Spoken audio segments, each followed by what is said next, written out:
Welcome to Wannabe Clutter-Free, formerly Wannabe Minimalist, the podcast for busy families who are tired of the chaos, fed up with being overwhelmed, and ready to enjoy life again.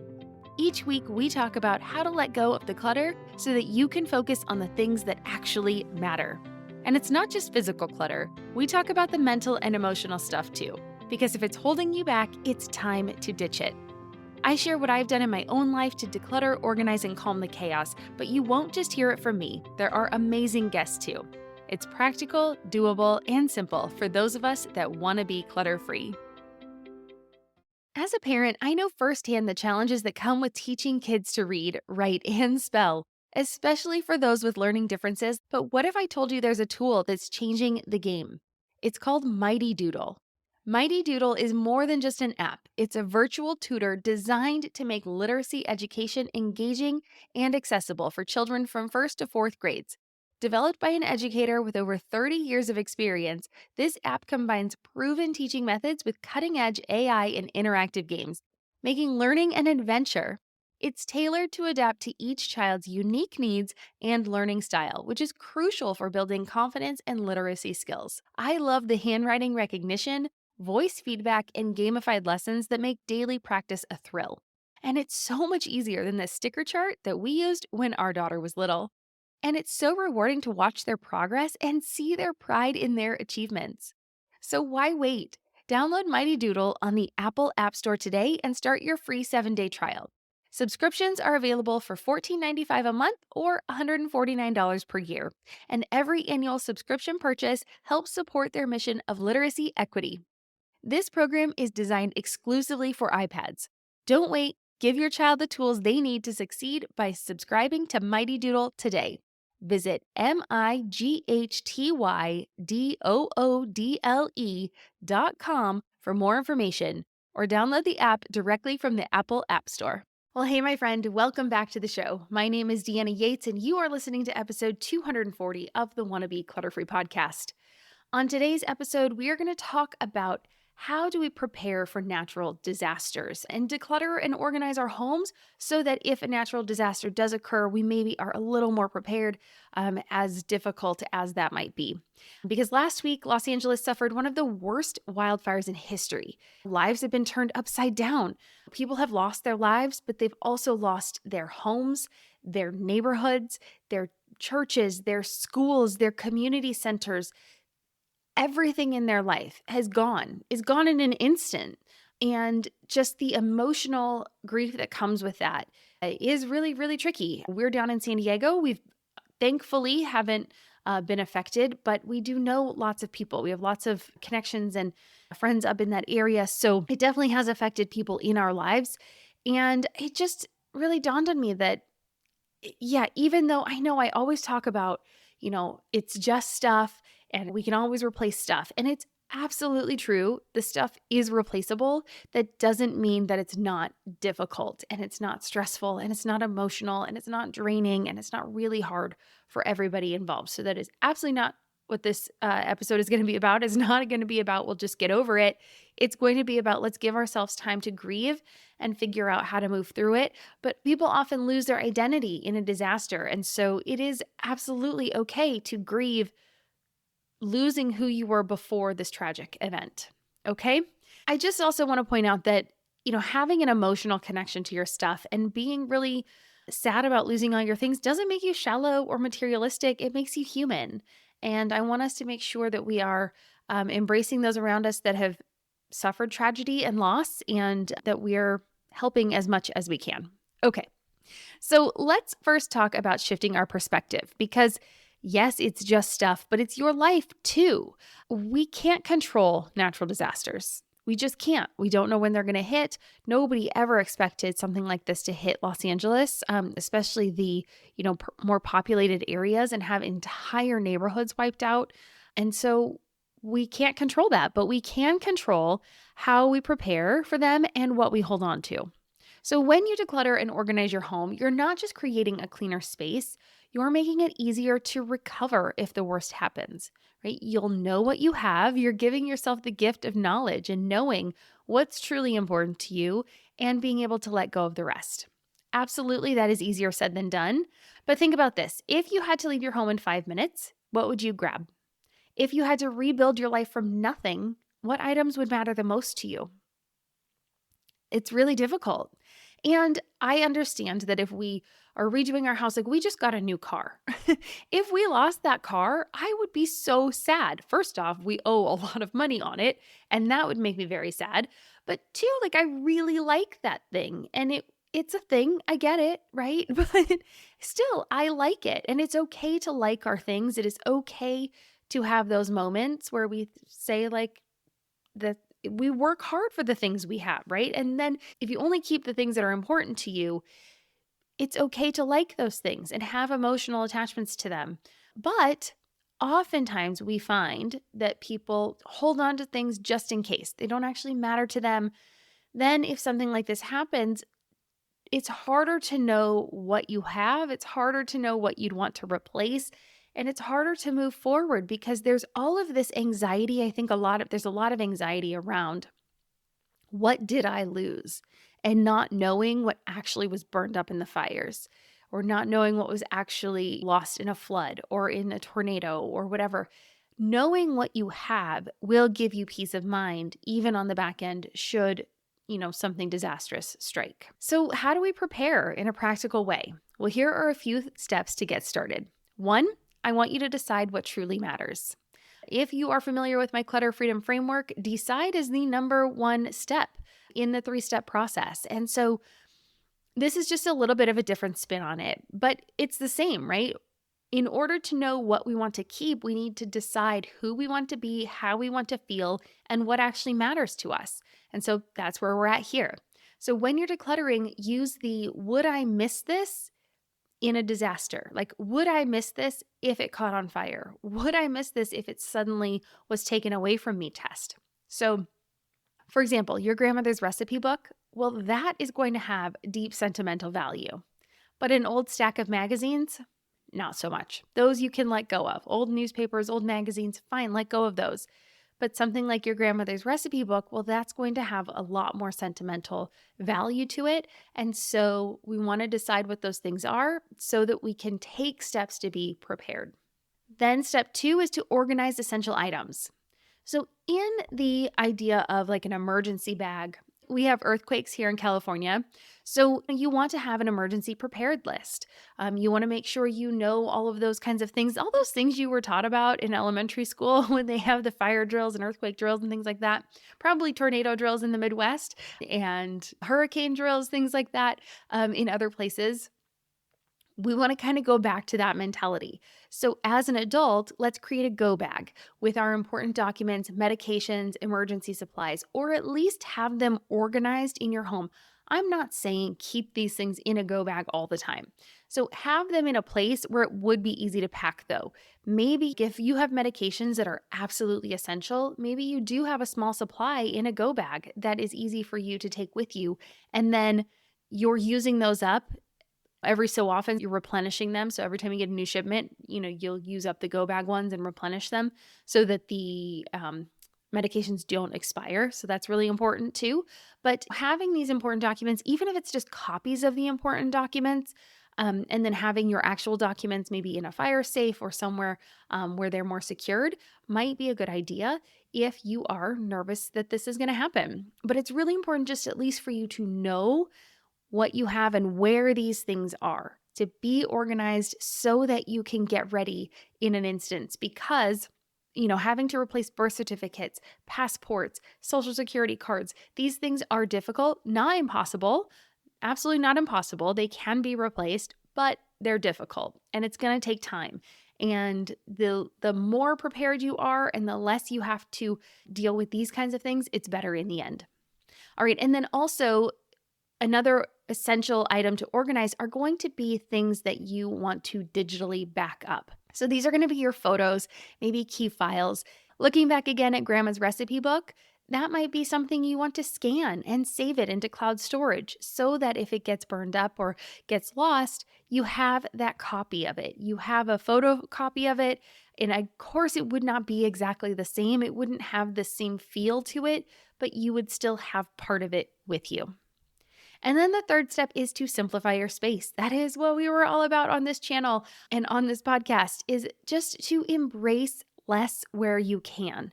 I won't even go as far as to say embracing minimalism where you can. You absolutely can if you want to, but I know a lot that listen to this. A lot of our listeners are, busy suburban moms like myself. And so you don't feel like minimalism fits into your life. So if I say that, it really scares you off. So just think about less. Having less, having fewer things, it does mean less to worry about. It means less to lose. It means less replacing. It's so calm. It's so much calmer for you in your everyday life. So if you can, please embrace less when possible. And challenge yourself to think, like, do I actually need this? And really looking at your things through a different lens of, is this really, really important to me? And does it make a big difference in my everyday life? And then the next part is to take an inventory of your major belongings and then update your insurance to reflect their value. I think a lot of people, unfortunately, are going to find that they are underinsured. And so a lot of the things they have are not going to be covered by insurance. And so now, on top of losing their dwelling and losing their cars and losing their community places to meet, now they're having to deal with a financial burden that is really challenging. So one of the best ways is to take your phone, walk around your house, do a video walkthrough, and see what you have. And then that way you have a record of what you have, and it's much easier to replace if you ever do need to make an insurance claim. All right, let's take a quick break. And when we come back, we're going to talk about letting go with grace. Did you know that while we spend about 90% of our time indoors, the air inside can actually be up to 100 times more polluted than the air outside? From allergens to smoke and even mold spores, our homes are full of unseen pollutants. But don't worry, I found the solution to help us breathe easier. Air Doctor. Air Doctor isn't just any air purifier. It's an award-winning system that eliminates 99.99% of airborne contaminants, ensuring that the air in your home is not only clean but healthy too. It's no wonder that Air Doctor was voted the best air purifier by Newsweek. And guess what? An overwhelming 98% of Air Doctor customers report that their home's air feels cleaner, safer, and healthier. So how does it do it? Well, it uses ultra HEPA filters that capture particles 100 times smaller than what standard HEPA filters can manage. That means it's incredibly effective at purifying the air from virtually all types of pollutants, including those invisible dangers that are too small to see but can still pose a big risk to our health. And there's more good news. Right now, you can get up to $300 off your purchase of an Air Doctor when you visit airdoctorpro.com and use the promo code WANNA. Plus, Air Doctor comes with a 30-day money-back guarantee and a 3-year warranty, an $84 value absolutely free. Don't miss out on this exclusive podcast-only offer. Head over to airdoctorpro.com, that's airdoctorpro.com, and use code WANNA to make your home's air cleaner, safer, and healthier. As a parent, I know firsthand the challenges that come with teaching kids to read, write, and spell, especially for those with learning differences. But what if I told you there's a tool that's changing the game? It's called Mighty Doodle. Mighty Doodle is more than just an app. It's a virtual tutor designed to make literacy education engaging and accessible for children from 1st to 4th grades. Developed by an educator with over 30 years of experience, this app combines proven teaching methods with cutting-edge AI and interactive games, making learning an adventure. It's tailored to adapt to each child's unique needs and learning style, which is crucial for building confidence and literacy skills. I love the handwriting recognition, voice feedback, and gamified lessons that make daily practice a thrill. And it's so much easier than the sticker chart that we used when our daughter was little. And it's so rewarding to watch their progress and see their pride in their achievements. So why wait? Download Mighty Doodle on the Apple App Store today and start your free 7-day trial. Subscriptions are available for $14.95 a month or $149 per year, and every annual subscription purchase helps support their mission of literacy equity. This program is designed exclusively for iPads. Don't wait. Give your child the tools they need to succeed by subscribing to Mighty Doodle today. Visit MIGHTYDOODLE.com for more information or download the app directly from the Apple App Store. Okay, welcome back. So, decluttering sentimental items can be one of the hardest parts of the decluttering process. But at least right now, you have the choice. So, that choice hasn't been taken away from you. A lot of the people that are in these fires, that choice is gone for them. They didn't even have the choice of what to keep, what was sentimental, and what they chose to let go of. So, I know it's hard, but it's also one of the most important. So here's a mindset shift that might help. Instead of focusing on what you're letting go of, think about the memories you are keeping. So you can preserve that essence of sentimental items without holding on to that actual thing, without holding on to every single thing. The simplest way to let go of a lot of things at once is if you have a collection, keep one thing from that collection and let go of the rest. That one thing is still going to remind you of all of the good times, of all of those memories, as the entire collection does. So if you have let's go back to grandma's recipe book. If you have grandma's china, maybe you keep one teacup set, right? One teacup, one saucer, or maybe you keep a plate, especially if you're not using it. If you're using it and it's your everyday dishware, then fine, keep it. No need to replace it. Unless it has lead, you may want to get it tested because old plates do sometimes have lead on them. So you may want to have that happen, especially if you have young kids in your house. But there might be a way for you to just keep a small portion of the collection and let the bigger collection go. All right. The next would be to take photos of your things. Anything that you want to remember, take photos. Again, we talked about backing up those photos so that they're in the cloud. Makes it a lot easier, a lot less storage. But one of my favorite things to do is actually then to write a bit about the thing that you took a photo of and start creating a photo book. You don't have to have it all at once. It doesn't all have to be done at once. But I'm late on doing this, but into January, I ordered our photo calendars. We use Mixbook. I love Mixbook. I'm not affiliated with them, but I do love their products, and I get calendars from them every single year. Their software is really easy to use, so that might be a really good idea for you if you want to have something that's a little more tangible, is to start a keepsake book or journal if you would like, and you can keep it there digitally, and then once it feels full enough, you can then print that out. And so that gives you a way to start with these memories and, keeping your things.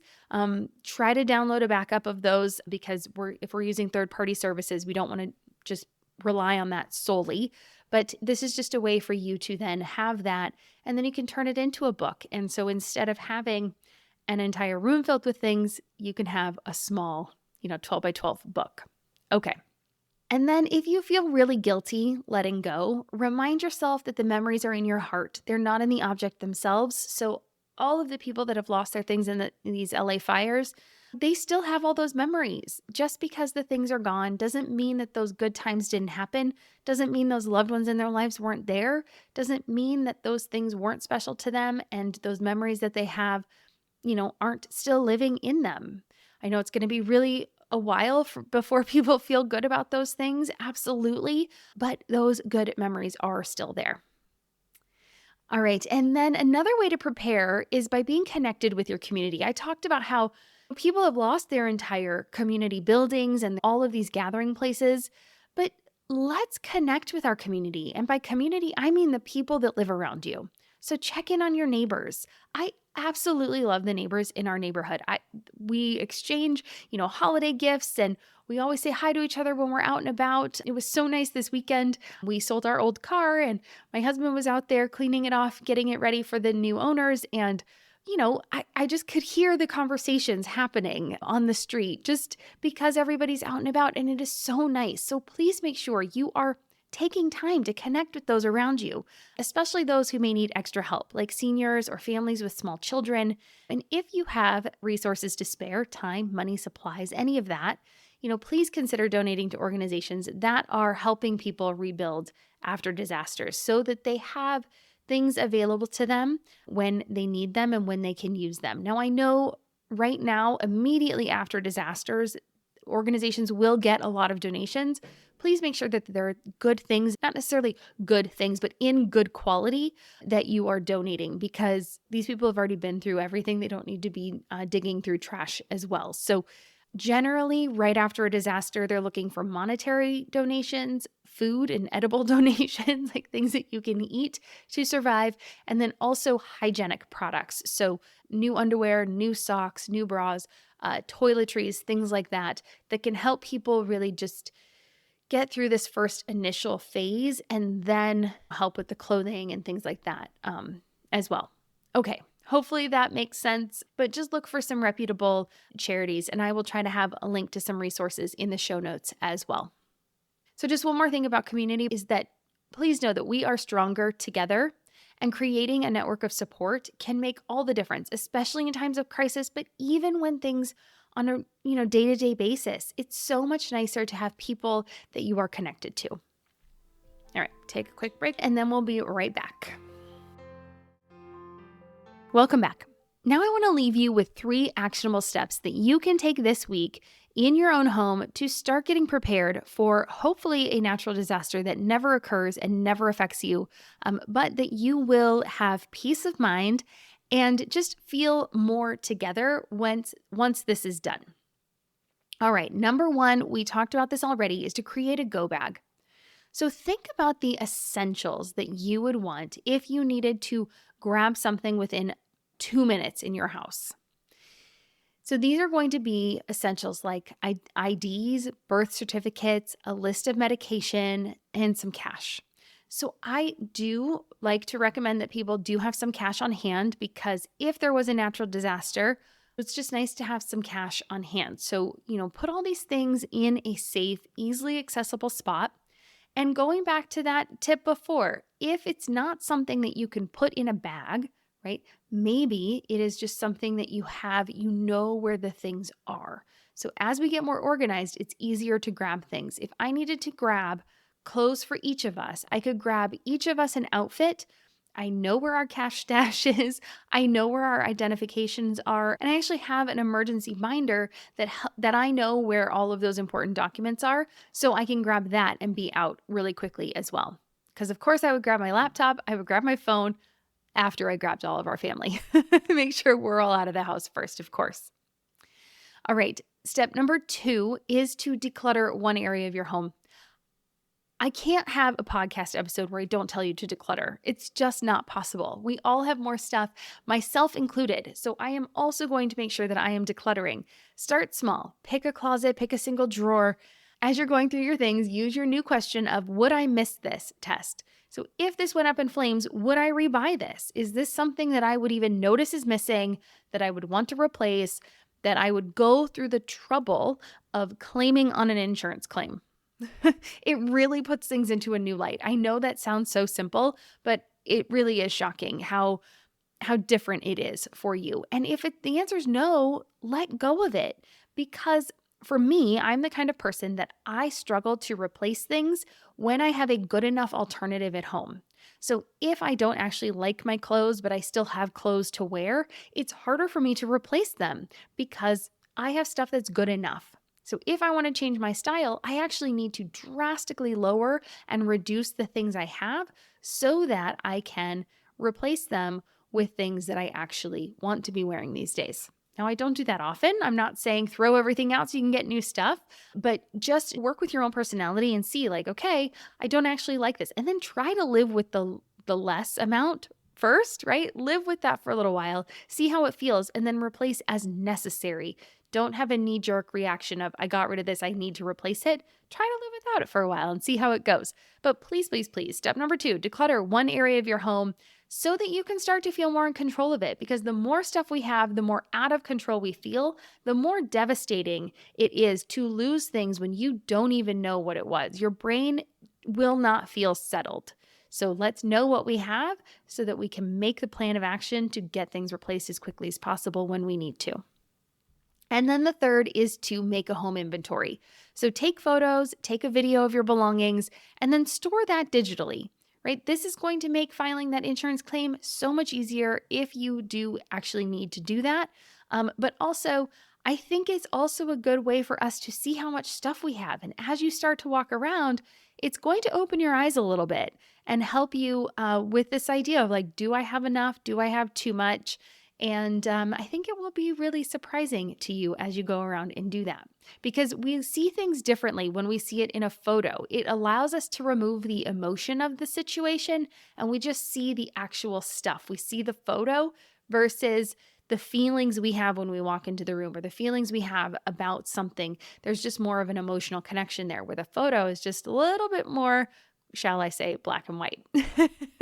All right, so make sure you're doing that as well. And then replace that inventory pretty frequently. So maybe twice a year. So once in the summer, once in the winter, walk around and do that new inventory and just see how things have changed and just make sure it's updated.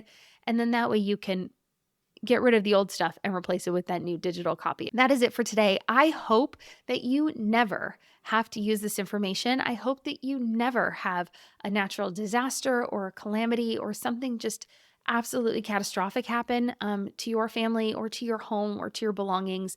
I absolutely hope that this is just out there in the ether for people to feel more prepared. But trust me, you will feel better and you will feel more in control if you at least are prepared. It will feel better and it will help you even in your everyday life. Whether you encounter a disaster or not, you will feel more in control, you will feel less overwhelmed, and you will feel prepared should you ever need it. All right. Thank you for joining me today. If you like this episode, could you do me a huge favor and subscribe to the show? You can also go the extra mile if you'd like and rate and review it. You can do that on Apple, Spotify, and YouTube. I would really appreciate it. Or share it with a friend. It's always fun to have an accountability partner on the way. When you are getting your home together and organized, you can help each other on the journey. If you made it this far and you don't know yet, I am in the middle of the Chaos to Calm Summit, so come on over. There's still a couple more days of the summit left on that free ticket, or you can just go ahead and get the Calm and Clarity All Access Pass, get all 37 sessions, lifetime access to those, and amazing speaker bonuses as well. So if you haven't gotten that, if I don't know if you just hadn't heard me or you just ran across this show, make sure you're checking that out. It is an amazing summit, and I know we've just had such great feedback so far, really helping a lot of women out, calm that chaos in their life, and get things in order. All right, my name is Deanna Yates, and you've been listening to Wannabe Clutter Free. I'll see you next week. Cheers.